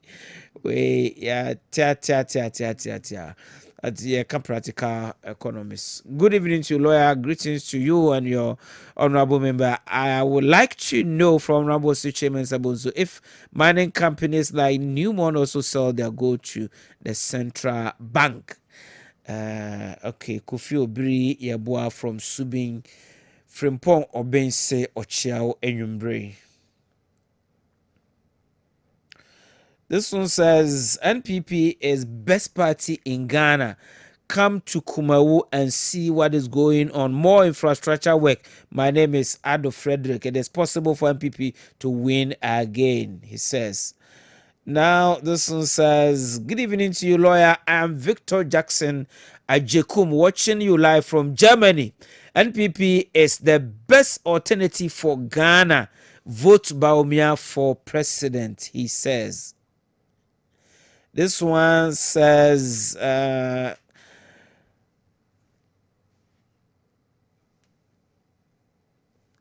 says, Swami, MP mentioned 4 village dams your government created. Okay, Abuaje from Swami, please message, make kind on Mr. Tron, I met me a kind. You are talking about 4 dams created that works during the dry season. I want to assume that is what you want Honorable to answer. I am assuming because I was not getting the. Good evening to you, lawyer Americ. Please ask MP for me that why they don't use the prisoners for planting for food and feed the SHS and the prisoners themselves. Thank you. Okay, is good evening to you, lawyer Ohene Gyan. 24-hour economy is a scam. Whimsical promise of a desperate president. Discretionary power with vindictiveness on innocent Ghanaian. It's just a political talk, political gimmick, political lies and propaganda. Ohene na Kwame Jache Mensa Emina Buadi sends us this message. Good evening to you, lawyer. Please give us few minutes on air. But your me time no crime. As one answer. Auntie Mr. Phone call there. I beg. It no go happen today. Good evening to you, lawyer. Mahama coming back again as a president is like an insult to Ghanaians because he said Ghanaians have short memory. Mahama never again. Baumia all the way. Ike inside the table who sends us this message. Lord, thank you for bringing Honorable Minister for Parliamentary Affairs. He is the man of wisdom. Yao Nkrumah from Apaso in Bekwai constituency sends us this message. This one says, the 24-hour economy is one of the effects of demand. If there's no demand, where is the 24-hour economy? Example, organizer in VIP station works 24 hours already because demand is there throughout. But how can he work in Swami around 24 hours where there's no demand? NDC don't understand what they are saying. Mickey from Kumasi sends us this message. This one says, good evening to you, lawyer. I really like you so much. Keep the good work you're doing. But I want to tell Honorable Seche Mensa Bonsu, Sompahene, that we have another Sompahene. That's Honorable Alex Tete. Please let Sompahene know how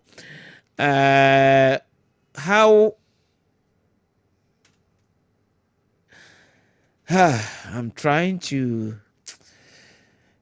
About your message, sending now. May try. I'm trying to read it, but the way it is now, I'm finding it very difficult to put it together. Good evening to you, lawyer. Today we've seen all the NDC manifesto. Is that not say Mahama? We know him already. Mensa Bonsukaswa of Anko Old sends us this message. This one says, where is okay, you agree, say you greet Nana Yasebe. I will convey your greetings to him. Good evening to you, lawyer Ohene Gyan. MPP and NDC cannot hoodwink the good people of Ghana with their non-feasible and unassuming promises anymore. Father SK Kenya se Kumase sends us this fantom message. I'm a graduate from Agricultural College since I completed 2017. No job, nothing to depend on. In fact, please help us share our grievance to the government. Okay, Agri College 4-way. Honorable Pacho, note it because almost every day they send me a message, both on TV and on radio. They want to know their fate. Maybe I can't 1 minute pen I'm a honorable because then we'll have only 10 minutes and we'll have to run away. Good evening to you, lawyer. We thank all the MPP faithfuls who attended the massive health work today. Okay, greetings to Honorable Kwaku Chremenel Singh and Kwaku Tuaso from Dixon inside Brikum Continental. Okay, thank you for your message. This one says, please add your name to your message so that I can. Okay. Honorable Seche Mensa Bonsu has really dissected the manifesto to our understanding. My little concern is how corruption can be curtailed. K.A. Buama from Sechere will want to know. And it's exactly 8:50 here. So we have only 10 minutes and the show is ending. Honorable, we have 10 minutes, so let's see how we can manage the 10 minutes. 10 minutes. My main chance yes. I'm saying last question will be besides say how do we curtail corruption? Corruption, yes. I'm saying Utie Dr. Mahmoud Beumia waka acquire be faso the good governance aba. Good governance on nafa bi so shall say also ministers grow one man doors. Nti ogidi say obetimi the 50 year adwuma. And no may not really relate directly to corruption, but is to save costs and save resources for Ohene Ghana. Because what Chiremu say, what none of Penang sister station back, say, you see, or may no, you were 16 regions. And Naguado and Ray, what should I say? Regional ministers will be in here, deputies be here. All of them will be in here, will be any deputy ministers. And so more yejuma. Ejuma krono also no more ye. So deputy ministers at the level of regional ministers in here. 16 regions. So we have 16 ministers of state. Our constitution no, Ohene, we are lawyer.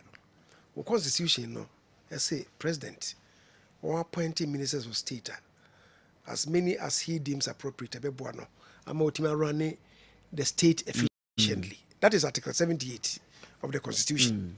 Or say the president needs to be appointed as many ministers are deemed necessary to run the ship of state. Indeed, Article 78 2 say the president shall appoint such number of ministers of state as may be necessary for the efficient running of the state. And the minister will first function and also responsibility is to help the president to run the state efficiently. Now, so I know the on number behind so. So, cabinet ministers. I heard the Okase. There shall be a cabinet which shall consist of the president, the vice president, and not less than 10 and not more than 90 ministers of state. The cabinet there was saying you be 10 ministers appointed, Yemfa Mudu, and your cabinet ministers, and you be grano. The effort to do across the ever 19. Cabinet for no much money saying.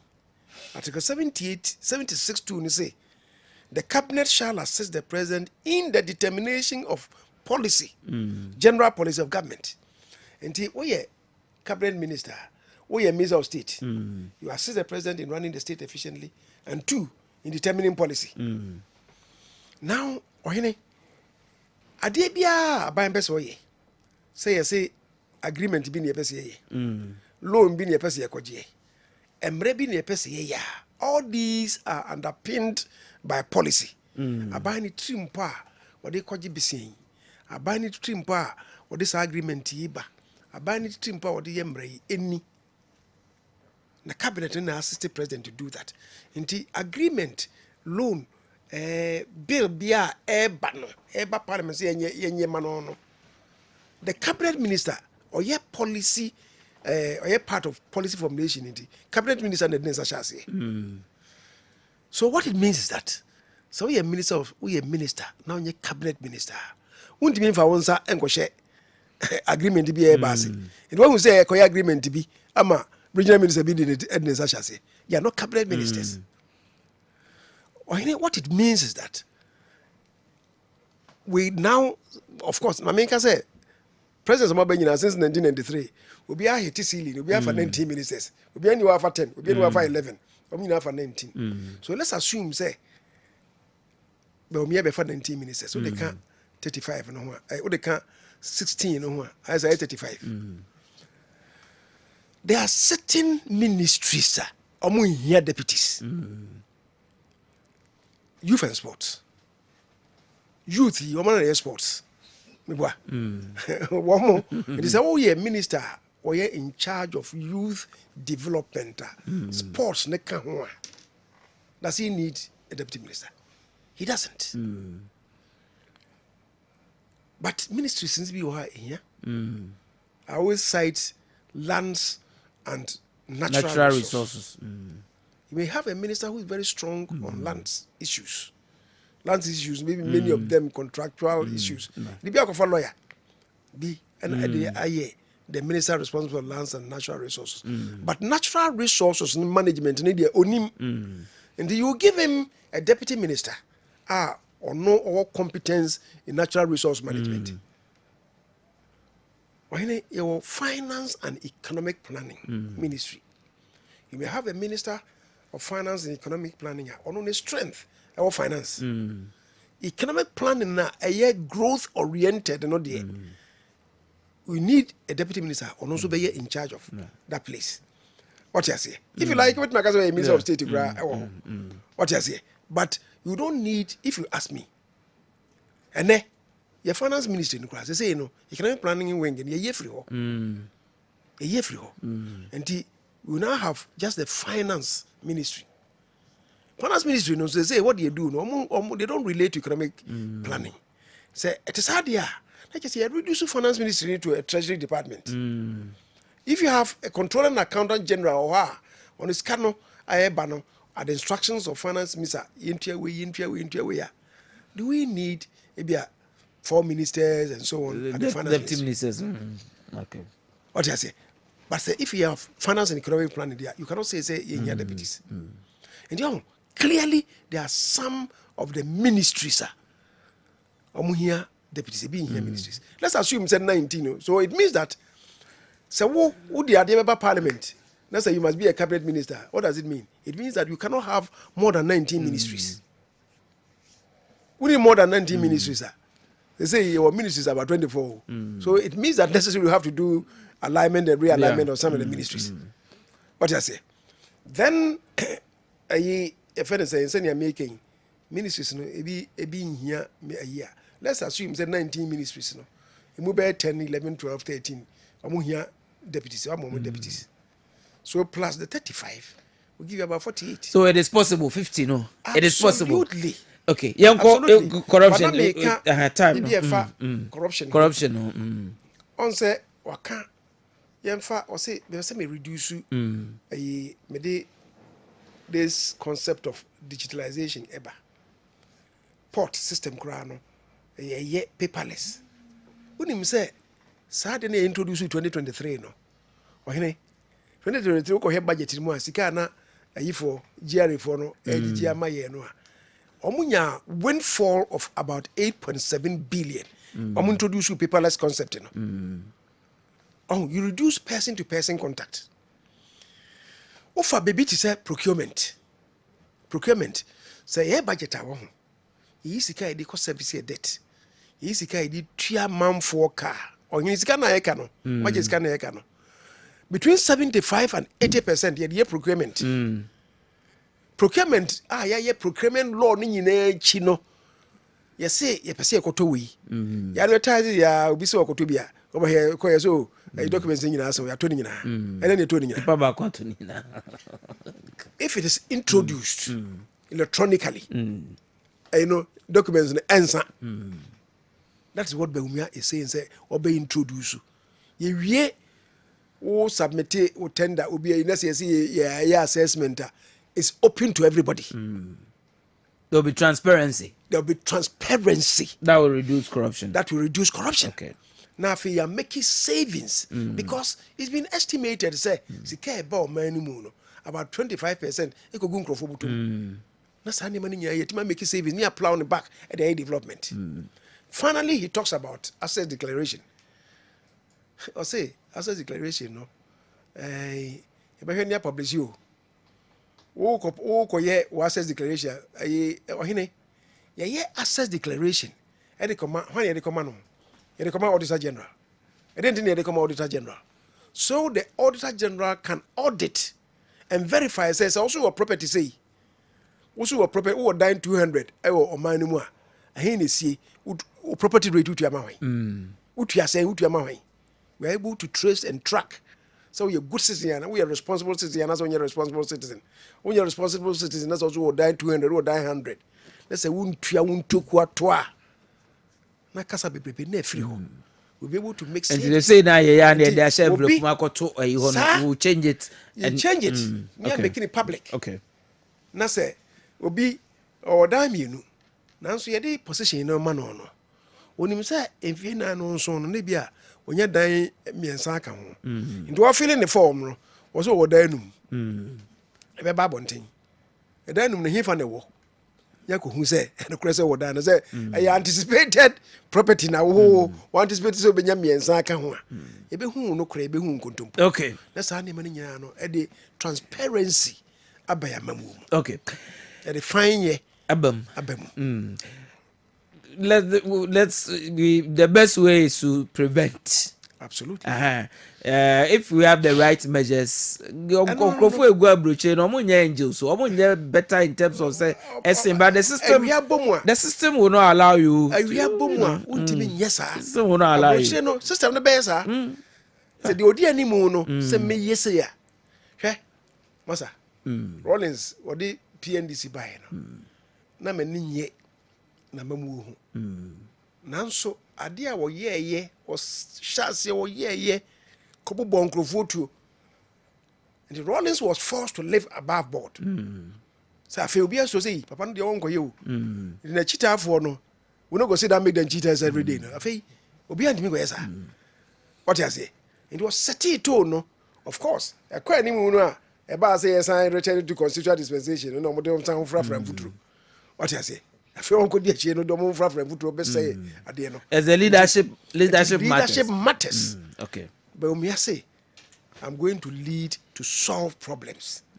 No be bisa say oh na kwan be so na ye be fa say promises watch that kwan be fa so dia ye. Okay, we'll have another session another time. Let me assure mo share enyumre next week e be ba transfer NDC manifesto as launched today na ya hwe ndema ewom ne said I discuss we na so that ukoto aba ndru time a ukoto aba no na unim say enyina so we nti e na ukoto na your time na so there but just your final way na Yemfa and sorry so. Oh, sorry for the cold. Yemeka ni say your friend is saying abato and yebeto. Mame can be kakra fa maybe sima ba ko bi because maybe na mate say Musisa station ba ko no mo ka say e shedin ketia asma wo kan say peace pact obon for monsan shase no money ade. Na ayemi kakra na ha me kakra because it's not sending the right signal.